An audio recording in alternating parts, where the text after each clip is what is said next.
খাওয়ার পূর্বে শেষে গল্প আড্ডা বসেছে। মুরব্বীরা সকলে ড্রয়িং রুমে বসে সমসাময়িক বিভিন্ন বিষয়ে আলাপ করছেন। সেখানে উপস্থিত আছেন মেজবাহর আব্বা আম্মা, ছোট চাচা চাচি আর আকসার আম্মু। আকসাদের নিয়ে বাড়ির ছাদে এসে বসেছেন জেমি আপু। আপুর একমাত্র ছেলেটার নাম আয়ান, বয়স বছর 3 হওয়ার। জেমি আপুর সাথে পরিচিত হওয়ার পরে মাত্রই বাচ্চাটাকে কোলে নিয়েছে আকসা। ওর কোলে বসে হাতের খেলনা ঘোড়াটা নিয়ে খেলছিল আয়ান। আকসা মনোযোগ সহকারে হাসি মুখে খেলা দেখছিল ওর। জেমি আপু দুটো শতরঞ্জি বিছিয়েছেন ছাদে। আকসার পাশে বসে আছে সেই 16 বছর বয়সী ছেলে আর 15 বছর বয়সী মেয়েটা। ওদের দুজনের নাম তাহসিন এবং রিমু। ওরা মেহজাবহর চাচাতো ভাই বোন। জেমি আপু আকসাকে কিছু একটা জিজ্ঞাসা করতে যাচ্ছিলেন পাশ থেকে, তখনই ছাদে একজন মেয়ে এসে উপস্থিত হলো। খুবই চটপটে হাব্বা তার। এসেই পেছন থেকে জেমিকে জড়িয়ে ধরে উচ্ছ্বাসের সাথে বলে উঠল, কেমন আছো আপু? তোমাকে কত মিস করেছি জানো।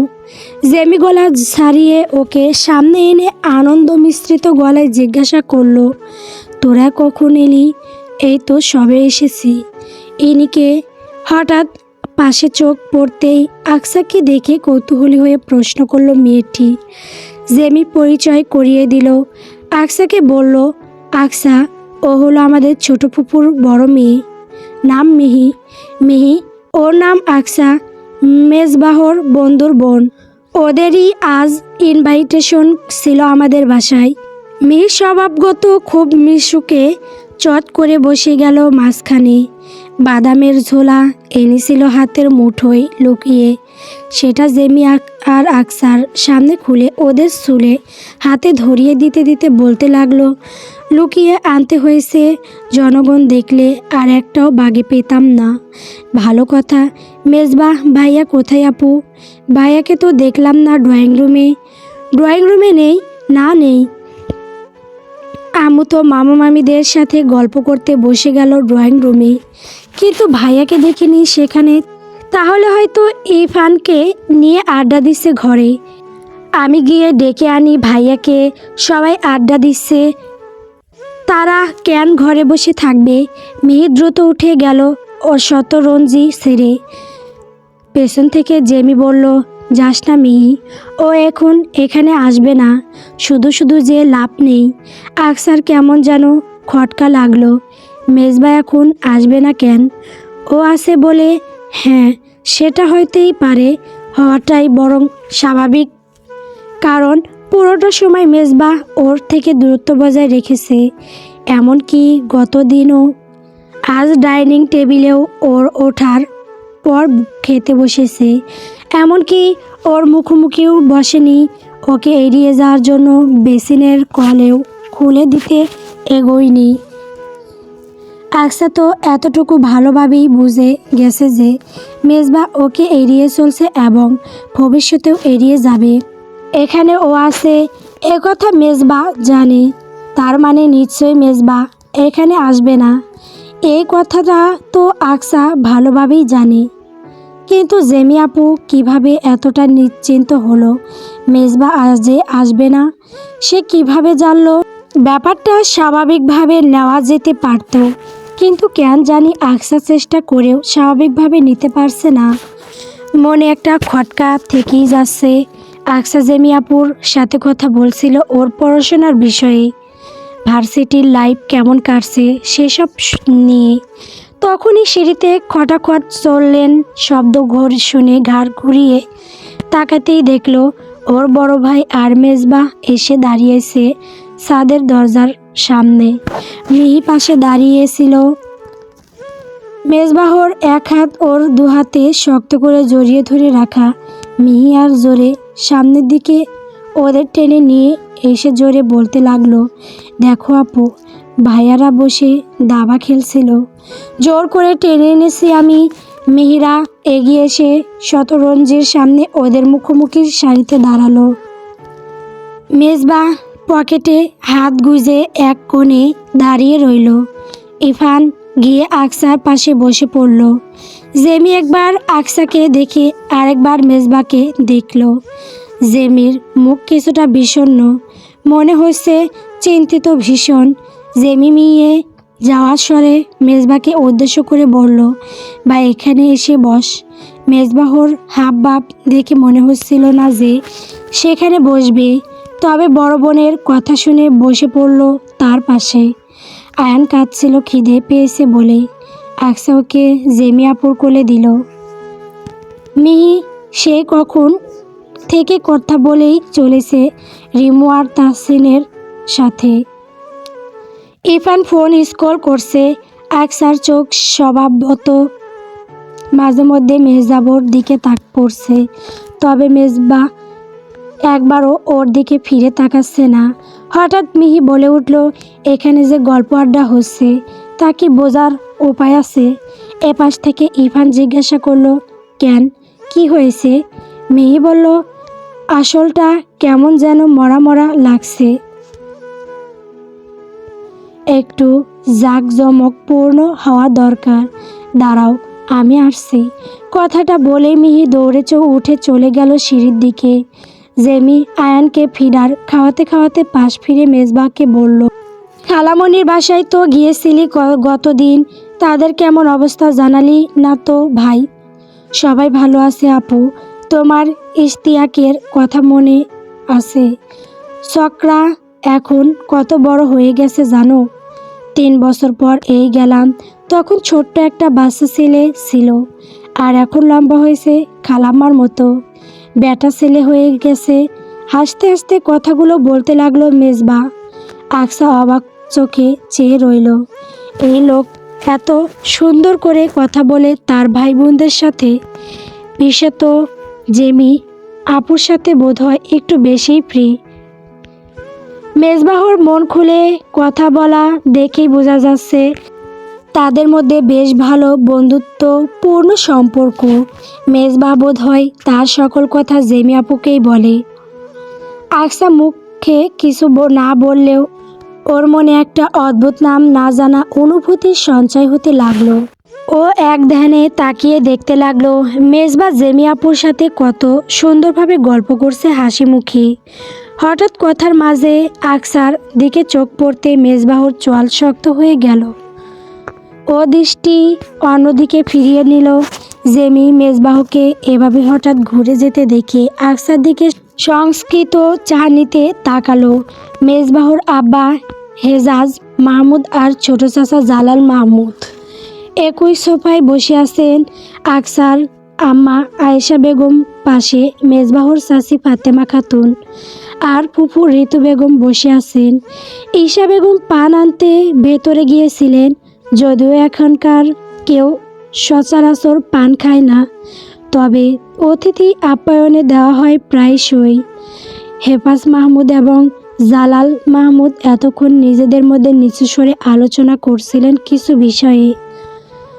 মূলত কিছুক্ষণ আগে তাদেরকে তাদের বউয়েরা ভেতর ঘরে ডেকে নিয়ে কিছু কথা বলছিলেন। সেই বিষয়ে আলোচনা এগোনোর তোড়জোড় চলছে। ফাতেমা খাতুন তার স্বামীকে চোখের ইশারায় বোঝালেন কথাটা পারতে, কিন্তু জালাল মাহমুদ ইতস্ত হয়ে স্ত্রীর ঘাড়ে দায়িত্বটা চাপিয়ে দিলেন। অগত্যা ফাতেমা খাতুনই আসরে আয়েশা বেগমকে উদ্দেশ্য করে বলে উঠলেন, আপা, আপনার সাথে কিছু বিষয়ে কথা ছিল। সব সময় তো আর দেখা সাক্ষাৎ হওয়ার সুযোগ নেই। আজ যখন এসেছেন এবং আজই আমাদের কথাটা বলার ইচ্ছে রয়েছে, তাহলে এখনই বলে ফেলি। আয়েশা বেগম জিজ্ঞাসা করলেন, কি কথা আপা? ফাতেমা খাতুন মৃদু হেসে বললেন, বড় আপা আসুক, আপা বললেই বেশি ভালো হয়। আসলে তার জন্য বেশি জরুরি তো। আয়েশা বেগম বুঝতে পারলেন না ঠিক কী বিষয়ে কথা বলতে চাইছেন তারা। মিহি যখন ছাদে ফিরেছে তখন ওর হাতে একটা গিটার। গিটারটা মেজবাহর, সবাই জানে এটা ওর সর্বসঙ্গী। সবসময় মেজবাহর সাথে এই গিটারটা থাকে। এটার সাথে অনেক স্মৃতি জড়িয়ে আছে। ক্যান্টনমেন্ট থেকে বাসায় ফেরাকালীন প্রত্যেকবারই ও এই গিটারটা সঙ্গে করে নিয়ে আসে। বোনের হাতে গিটার দেখে হতাশ হলো জেমি। বলল, গিটার কেন নিয়ে আসলি মিহি? ভাইয়া গান গাইবে তাই। মিহি এসে শতরঞ্জিতে বসে পড়ল। মেজবা একবারও গান গাওয়ার কথা বলেনি, বরং ভাবসাব দেখে মনে হচ্ছে না যে ও গান গাইবে। ও কিছুটা গম্ভীর স্বরে বলল, গিটারটা রুমে রেখে আয় মিহি, গান গাওয়ার মুড নেই এখন। আমি উঠছি। মেজবা উঠতে যাবে তখনই মিহি ওকে টেনে ধরে বসিয়ে বলল, না না ভাইয়া, আজ আর তোমাকে ছাড়ছি না, গান গাইতেই হবে তোমার। অনেক দিন হলো গান গাও না, অথচ আগে তুমি প্রত্যেকবার যখন বাসায় আসতে তখনই গান গাইতে। গান গাওয়ার মুড সবসময় থাকে না। মৃদু হেসে অথচ গম্ভীর গলায় বলা কথাটা কিসের ইঙ্গিত করলো তা ঠিক বোঝা গেল না। শুধু কথাটা শোনা মাত্র আকসা মেজবাহকে একবার আর চোখে দেখল। পাশ থেকে ইরফানকে অনুরোধ করে বলল, তুই তো একসময় আমাদের ক্যাডেট কলেজ লাইফে অনেক গান গাইতিস দোস্ত।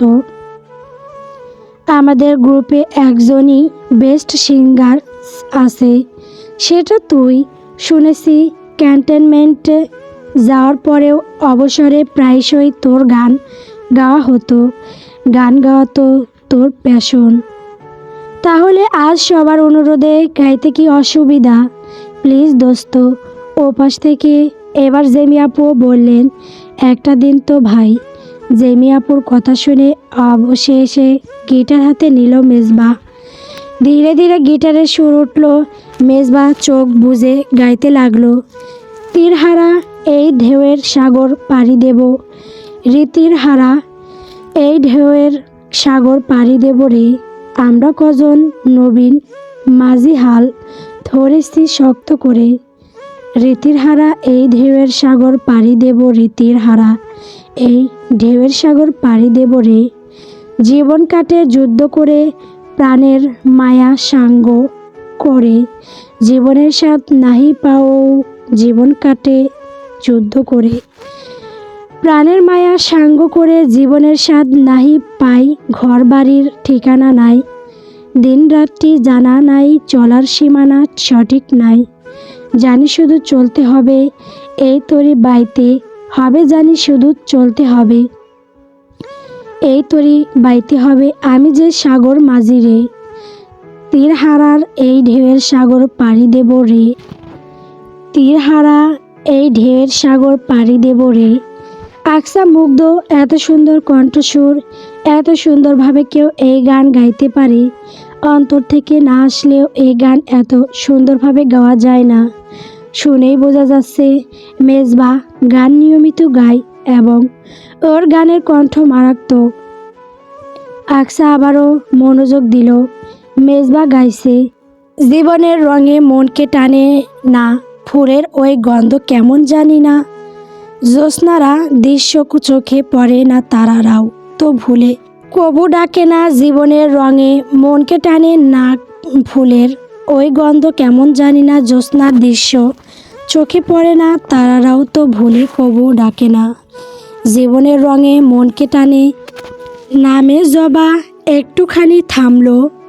ও তখনও চোখ বুজে রয়েছে। এবার আরও বেশি গলা ছেড়ে গাইতে লাগলো। বৈশাখের ওই রৌদ্র ঝড়ে আকাশ যখন ভেঙে পড়ে, ছেঁড়া পাল আরও ছিঁড়ে যায়। ও বৈশাখের ওই রৌদ্র ঝড়ে আকাশ যখন ভেঙে পড়ে, ছেঁড়া পাল আরও ছিঁড়ে যায়। হাত ছানি দেয় বিদ্যুৎ আমায় হঠাৎ, কে যে শঙ্খ শোনাই দেখি ওই ভোরের পাখি গায়। তবু তরি বাইতে হবে খেয়া পারে নিতে হবে, তবু তরি বাইতে হবে খেয়া পারে নিতে হবে। যত ঝড় উঠুক সাগরে, তীরহারা এই ঢেউয়ের সাগর পাড়ি দেব, রীতির হারা এই ঢেউয়ের সাগর পাড়ি দেব রে। অসহ্যকর সুন্দর। লোকটা বোধহয় সিঙ্গার হতে যেয়ে ভুলে আর্মাড অফিসার হয়ে গিয়েছে। এই পর্যায়ে এসে আকসার মনে হলো মেজবাহর কি বুক বার হয়ে আসছে। মেজবাহ কি অনেক বেশি যন্ত্রণা এবং ভেতরকার হাহাকার নিয়ে গানটি গাইছে। না হলে একটা গান এত বেদনাদায়ক মধুর কেন শোনাবে? এর আগেও তো বহুবার স্কুলে সংস্কৃতি অনুষ্ঠানে এই গানটি শুনেছে মেজবাহ। কই তো কখনো তো এমন অনুভূতি হয়নি। হঠাৎ করে আকসা বোধ করলো গানটি আজ অনেক কথা বলে দিতে চাইছে, যেন মেজবাহর ভেতরকার যন্ত্রণা উপলব্ধি করাতে চাচ্ছে।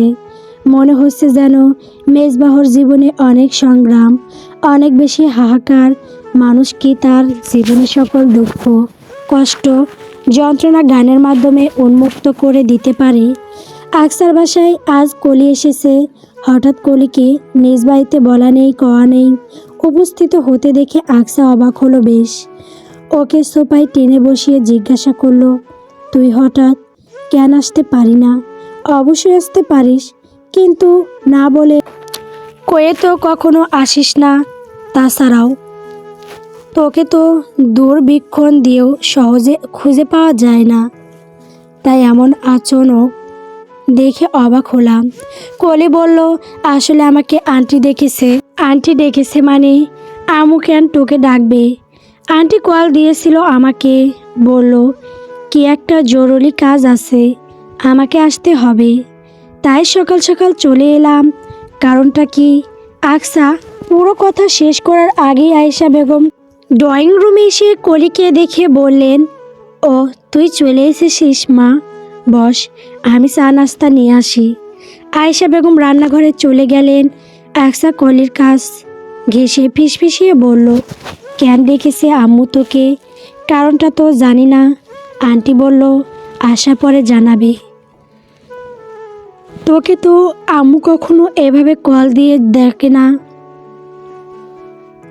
তাই ব্যাপারটা কেমন অদ্ভুত ঠেকছে। আকসা চিন্তায় পড়ল, কি এমন কাজ যার জন্য এমন জরুরি তলব? এরই মধ্যে আয়েশা বেগম ড্রয়িং রুমে আসলেন চা নাস্তা নিয়ে। টি টেবিলের ওপরে ট্রে রেখে সামনে সোফায় বসলেন। কলিকে জিজ্ঞাসা করলেন, তারপর বলো মা, দিনকাল কেমন চলছে? আলহামদুলিল্লাহ ভালো আন্টি, তোমরা সবাই কেমন আছো? এই তো আছি ভালো। তোর বাসায় সবাই কেমন আছে? সবাই ভালো আছে। আয়েশা বেগম চায়ের কাপে চিনি মিশিয়ে চামচ নাড়াতে নাড়াতে বললেন, তোর সাথে কিছু কথা ছিল মা। জি আন্টি বলো। কি কথা? আমাদের বাসায় আজ মেহমান আসবে বুঝলি, আমাদের আকসাকে দেখতে আসবে। এখন কথা হচ্ছে আকসার তো আর কোনো বোনও নেই যে ওর পাশে থাকবে এই সময়ে বা ওকে সাহায্য করবে। ওর কাছের মানুষ বলতে তুই আছিস, ওর সাথে থাকিস সব সময়, ওকে বুঝিস ভালোভাবে। তুই একটু আজকের দিনটা আমাদের এখানে থেকে যা মা, বিকালে বাসে চলে যাস। আমাদের আত্মীয় স্বজনেরা বিকালে আগেই আসবেন কজন, কিন্তু এখানে তো বলতে গেলে আমি একা মানুষ। ইরফানের আব্বুও নেই দেশে, একা হাতে সব কিছু সামলানো একটু কষ্টকর হয়ে যাবে। তুই আকসার সাথে থাকলে তবুও সাহায্য হতো কিছু। কলি এবার নড়ে চড়ে বসে বলল, ও এই কথা আন্টি, কোনো সমস্যা নেই। আমি তো ভাবতেই পারিনি আকসাকে দেখতে আসবে আজ। আপনি চিন্তা করবেন না, আমি আকসার সাথে থেকে ওকে তৈরি করিয়ে দেব। সব কিছু ঠিকঠাক মতো হবে, নিশ্চিন্ত থাকুন। আয়েশা বেগম একটু চিন্তামুক্ত হলেন। গতকাল থেকে এ নিয়ে চিন্তায় তার রাতের ঘুম হারাম হয়ে গেছে। তার আত্মীয়রাও বেশিরভাগ সবাই দূরে, তেমন কেউ কাছাকাছি নেই যে জরুরি তলবে এসে তাকে সাহায্য করতে পারবে। আয়েশা বেগম সকালেই ইরফানকে বাজারে পাঠিয়েছেন। ইরফান আসলে তিনি রান্নার কাজ শুরু করে দেবেন। আয়েশা বেগম কলিকে বললেন, তাহলে তুই ওকে নিয়ে ঘরে যা মা, দুপুরের পর রেডি করে দিস। আকসা পুরো ঘরময় পায়চারি করছে আর দাঁত দিয়ে নখ কাটছে। কলি বিছানার ওপরে বসে একটার পর একটা বিস্কুট খাচ্ছিল। আকসাকে চিন্তিত দেখে প্রশ্ন করলো, তোর কি হয়েছে দোস্ত? এমন দার্শনিক হয়ে গিয়েছিস কেন? কলির প্রশ্ন শুনে আকসা চট করে এসে বিছানার উপরে বসে বলল, ভাবছি। কি ভাবছিস? আমাকে হঠাৎ দেখতে আসবে কেন? দেখতে কেন আসে তুই জানিস না? জানবো না কেন? অবশ্যই জানি, তবে কথা হচ্ছে এমন হুট করে হচ্ছে কেন সব কিছু? আমু তো আমাকে আগে কিছু বলেনি। তার হাব ভাব দেখেও কোনো দিন আন্দাজ করতে পারিনি।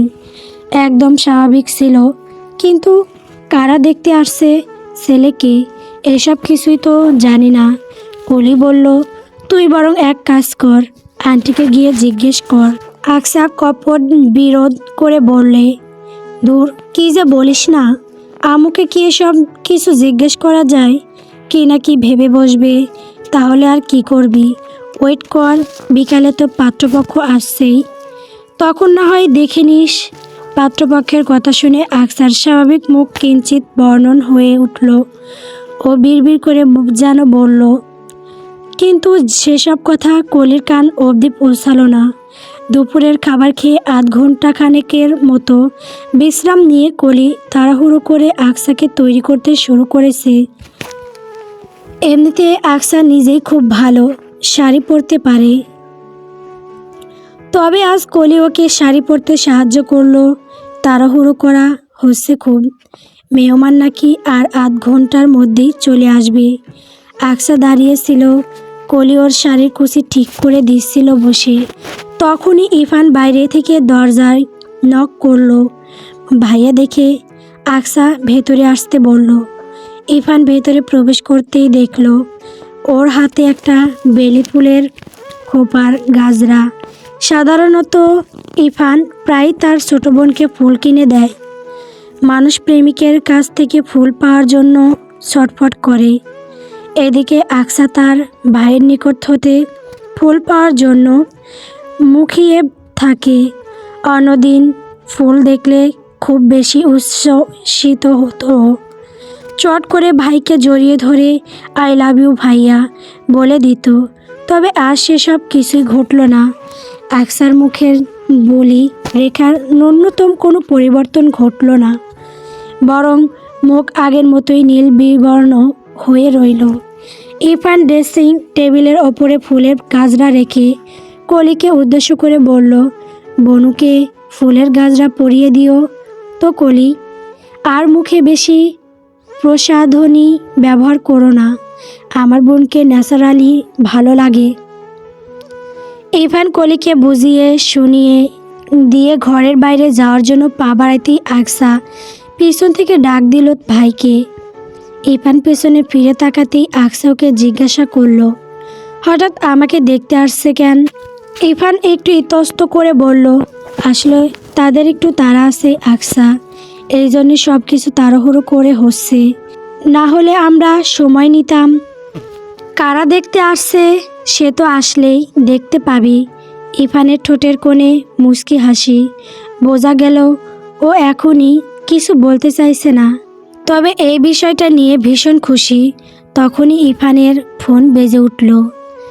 ও ফোন বের করে হাতে নিয়ে স্ক্রিনে দেখে বলল, এই তো আব্বু কল দিয়েছে, নে তুই আগে কথা বল। আকসার হাতে ফোন ধরিয়ে দিয়ে ঘরের বাইরে চলে গেল ইরফান। আকসা ফোন কানে নিয়ে বলল, আসসালামু আলাইকুম আব্বু, কেমন আছো? আলহামদুলিল্লাহ ভালো আছি আম্মু, তুমি কেমন আছো? এই তো ভালো আছি। দুপুরে খাওয়া দাওয়া করেছো তো ঠিক মতো? হ্যাঁ আম্মু, মাত্র খেয়ে উঠলাম। তুমি কি এখন তৈরি হচ্ছ?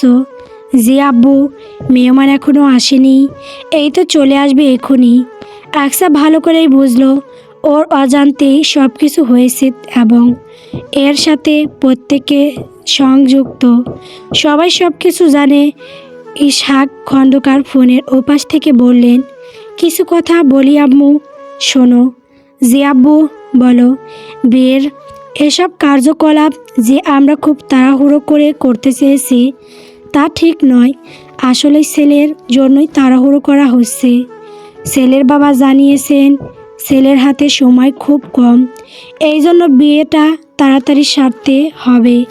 তাছাড়াও ছেলে ভালো বলে আমরা এই সম্বন্ধটা হাতছাড়া করছি না। তোমার আম্মার কাছে শুনেছি সব, এই পর্যন্ত অনেক পাত্র তো দেখলাম তোমার জন্য, কিন্তু কোনোটাই আমার মনে ধরেনি। এবার যেই ছেলের সাথে তোমার বিয়ের কথাবার্তা চলছে তাকে আমার খুব পছন্দ। প্রথমে শুনে রাজি হয়ে গেছি, তাহলে বুঝতেই পারছো সম্বন্ধটা আমার ঠিক কতটা পছন্দের। আশা করি তুমি তোমার আব্বুর পছন্দের ওপর বিশ্বাস রাখবে। তবে তোমাকে আমরা কোনো কিছুতেই জোর করছি না। বিয়ের বয়স হয়েছে, তাই বিয়ের কথাবার্তা বলছি।